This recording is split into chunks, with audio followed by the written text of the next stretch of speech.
Man, oh man, I can't believe it, but we are finally here with you, Season 5, opening up with the pilot. Cannot wait to get into this with you guys. Gonna be fucking awesome. Got a lot to cover here, got a lot to catch up on. Don't worry, I watched my recap videos from Seasons 1 through 4, and I am all, well, not my videos, but Netflix put out a couple videos, I watched those. I'm all caught up now. You guys know how these go. It's just a major, massive discussion. I don't really break this off into parts like I do my movie reviews. Let's just get into it, man. I'm excited to talk about this. Here we go. We are back to where it all began for the man who would become the book-loving serial killer at the center of you, New York City, baby. It's a really cool to see kind of a return to form, almost like a return to prime for Joe Goldberg. Joe is a grown man who unironically believes in fairy tales, but his attempts at happily ever after have not played out exactly as he hoped. His first damsel in distress, the improbably named and madwellly dressed Guinevere Beck, got too, distressed, and therefore he had to murder her. His next supposed soulmate, with the definitely normal name of Love Quinn, was as crazy as Joe was, so he also had to murder her and then abandon their son Henry on a front stoop. The best thing that could have happened to that baby, in all honesty. Joe met yet another dream girl, this time with a name that seemed unremarkable, Marianne, until you put together that she was a librarian, as in Marianne the librarian. He found out that she considered him more of a nightmare. In order to escape him, she fled to Paris, and then when that didn't cut it, faked her own death. But Joe really thinks he's figured it out this time. After moving to London where he killed Reese, long story, but Joe did a whole split personality thing wherein he briefly was the titular you, and almost killed himself. He realized that he wanted to be alive because he'd found, you guessed it, a woman who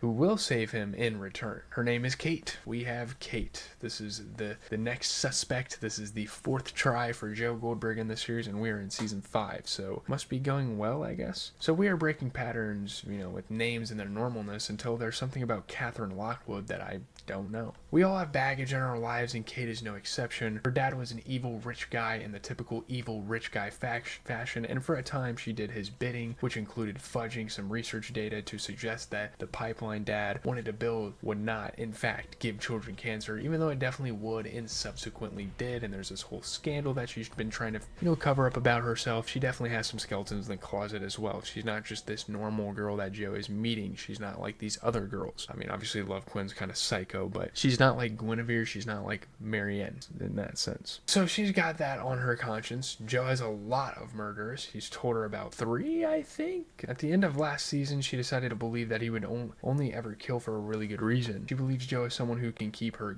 good, which is interesting. Never mind that Joe didn't even tell her about the homicide he'd committed that morning, the one for which he framed Nadia and thus had imprisoned. So with Kate's arsenal of wealth and PR,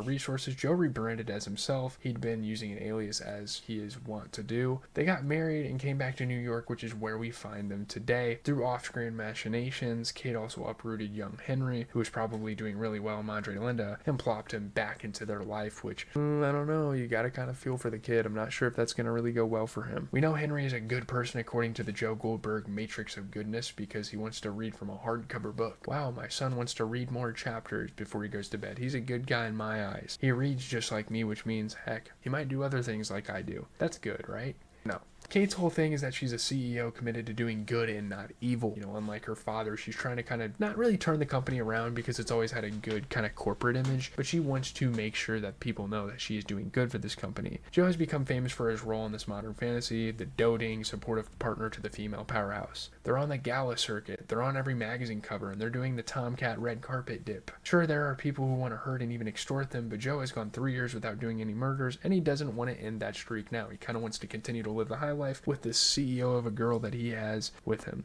I love that Kate's idea of being good means that she gets to be a dictator. She springs her latest vision for the Lockwood Foundation, a literacy and foster care effort for which she'll be earmarking a quarter of their profits on the board without even doing the basic behind-the-scenes work of getting anyone on board. As you might expect, this goes over quite poorly. People are kind of shitting on her for it within her camp because, hey, you didn't contact the board, you didn't contact your workers, why are we here if you're just going to make all the decisions? Time to meet our new supporting character, characters. We have Anna Camp doing double duty as twins, Kate's half-sisters, which is cool. Kind of knew that they were going to do that with, given that they're twins, they have one actress playing both. There's Reagan, the CFO, who rails against Kate's announcement as coming with not so much as a fucking prospectus, not to be on the wrong side of history here, but yeah, prospectus would probably have been wise. And Maddie, a party girl who works in vaguely PR. Then there's COO, Uncle Buffalo Bob, the surrogate dad, and Teddy, played by Griffin Matthews, the gay out-of-wedlock son who is an exile from the inner circle. He's sure racism had nothing to do with it until Kate brought him in as her chief of staff. So mainly the side characters of this season are going to be the people that work within Lockwood corporations, and I don't really mind that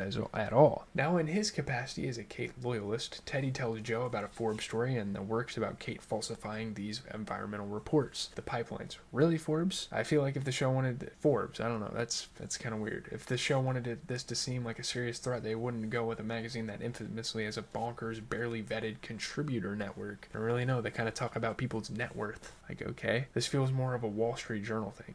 Anyway, that's besides the point. Teddy says the reporting is airtight, so it must have come from an insider. It must have come from someone within Lockwood that wants to take Kate down. The boys see if Reagan leaked it, but she seems clueless. Loved her read of Joe. I mean, were you planning on saying words, or were you just gonna audit? Love that. So Joe tries Maddie, who has a crush on him, and she's very flirtatious. He swipes her phone, reads her text, and puts the pieces together. The leak came from Buffalo Bob, who is calling a no-confidence vote to get Kate ousted. Joe brings this intel back to Kate, who is very upset to have been left out of Joe's recon so far. Joe, gaslighting king, looping you in, that's what I'm doing now. Kate insists she will be the one to sort this out. I'm the CEO, I'm gonna get this done. Now that Joe's home again, he can return to his favorite place, Mooney's, which he owns and has not reopened, but it is still full of his beloved books and also his human aquarium.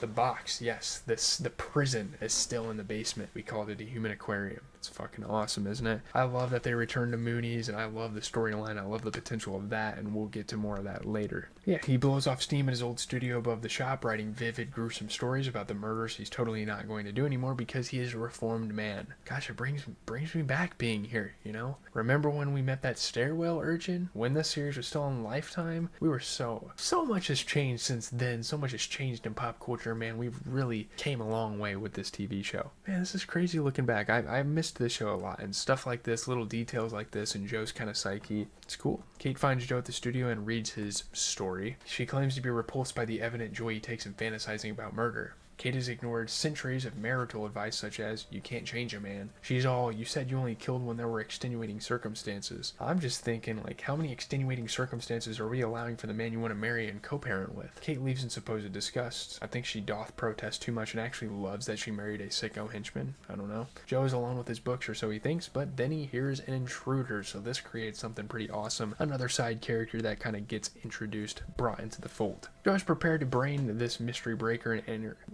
with a bust of Emily Dickinson because, yeah, that's cool. But he stops because, as is the law of the universe, get it? The intruder is a beautiful young woman who we will later be told is named Bronte, who's played by Madeline Brewer. For the sake of everything, she is Bronte. I will allow for the very slim possibility that her parents actually named her Bronte, but I draw the line at that. If you know Joe, you know that he does not care about crime in the traditional sense. He believes theft, trespassing, assault, murder, etc. are all forgivable sins if undertaken for the right reasons, and that a love of literature is always a good reason for basically anything. I know this girl is a practically carbon-dated term of art at this point, but how else can I describe the hot red-headed sprite who is sneaking in and out of Mooney's? Because, paraphrasing only slightly, she feels terrible for the books because they are lonely and rotting away in a store she assumes will soon be lost to the soul-slurping capitalist forces that take every good thing from this vile world. So he's got a very interesting outlook on things. With the practiced spontaneity of someone who has been thinking about something for a long time, Bronte realizes that she recognizes Joe from media coverage of his husbandry, of course. She calls this man, to his face, Prince Charming. So she's a scammer, right? What's her long game? I don't know.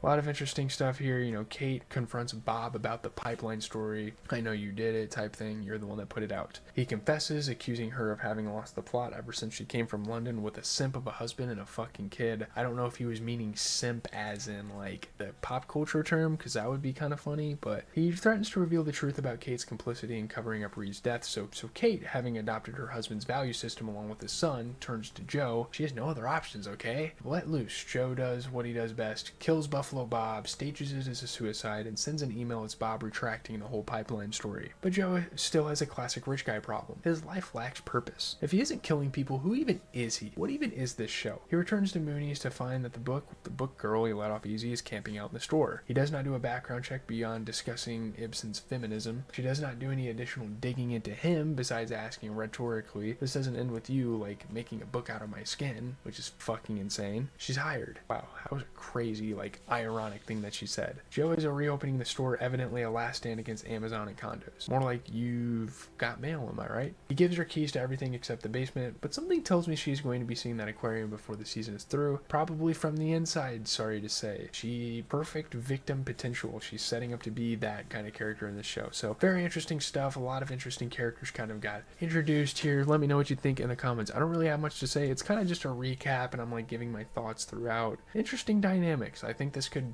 shape out to be a good season. I don't think anything's going to beat seasons 1 and 2. I think those were fucking magnificent. The Love Quinn and Guinevere Beck characters are just way too fucking good. Marianne was cool. Kate's kind of cool, but those two, I don't know. They're fucking undefeated. So with that being said, leave a like, comment, and subscribe. GZTV. I'm going to quickly put these clips together. Try to add some like clips from the show in there and edit it as well as I can. Catch you guys in the next one. Hopefully I'll keep watching this show, keep being able to do that. I'm out.